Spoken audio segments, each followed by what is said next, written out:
एक धूर्त तांत्रिक हर रोज एक सुंदर कन्या के साथ सहवास करता था। दरअसल उस तांत्रिक ने उस बला की खूबसूरत कन्या को अपना बंदी बनाया हुआ था। उस धूर्त तांत्रिक के पास जल के 2 कलश थे जिनमें जादुई जल था। तांत्रिक उनमें से बाएं कलश की पानी की कुछ बूंदें लेकर जब उस सुंदरी पर छिड़कता तो वह एक बंदरिया बन जाती, और जब दाएं तरफ रखे कलश के पानी के कुछ छींटे कन्या रूपी उस बंदरिया के ऊपर फेंकता तो वह वापस अपने असली रूप में आ जाती। यह सब बहुत लंबे समय से चलता आ रहा था।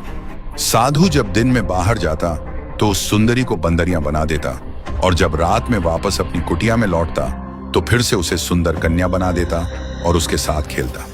वह नव युवती तांत्रिक के इन कुकर्मों से बहुत हताश थी, पर उस बेचारी के पास कोई रास्ता न था।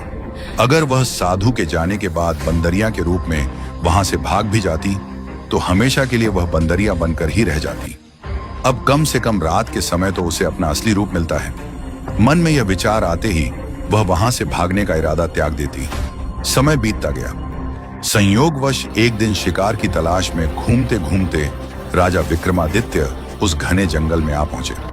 जब वह प्यास से बेहाल घोड़े से उतरकर पानी पीने के लिए उस धूर्त तांत्रिक की कुटिया के सामने बने एक कुएं के पास पहुंचे तो उनकी नजर पेड़ की डाल पर बैठी उस बंदरिया पर पड़ी। शुरू में तो राजा विक्रमादित्य ने उसे एक साधारण बंदरिया ही समझा, पर राजा विक्रमादित्य को देख उस बंदरिया ने उछल कूद शुरू कर दी। जब राजा विक्रमादित्य ने उसकी यह हरकत देखी तो उस पर गौर किया तो महसूस हुआ जैसे वह बंदरिया अजीब ढंग से उछल कूद करते हुए उनसे कुछ कहना चाहती है।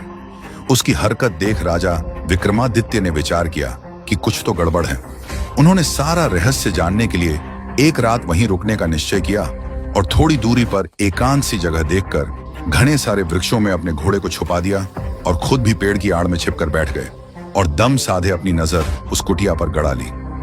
जब शाम का समय हुआ तो राजा विक्रमादित्य को एक तांत्रिक आता हुआ दिखाई दिया।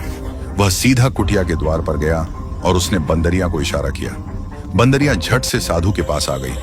उसने वहां रखे दाएं कलश से बंदरिया के ऊपर पानी के छींटे मारे तो वह एक अति सुंदर स्वर्ग की अप्सरा बन गई। तांत्रिक तभी उस अप्सरा को ले कुटिया के अंदर चला गया। सारा माजरा देख राजा विक्रमादित्य की आंखें फटी की फटी रह गईं। उन्हें घोर आश्चर्य हो रहा था। उनको उस नजारे पर बिल्कुल भी यकीन नहीं हो रहा था जो उन्होंने अभी चंद क्षणों पहले देखा था। एक बार तो राजा विक्रमादित्य ने सारा भेद जानने के लिए उस कुटिया में जाने का निश्चय किया, पर फिर वह कुछ सोचकर वहीं रुक गए।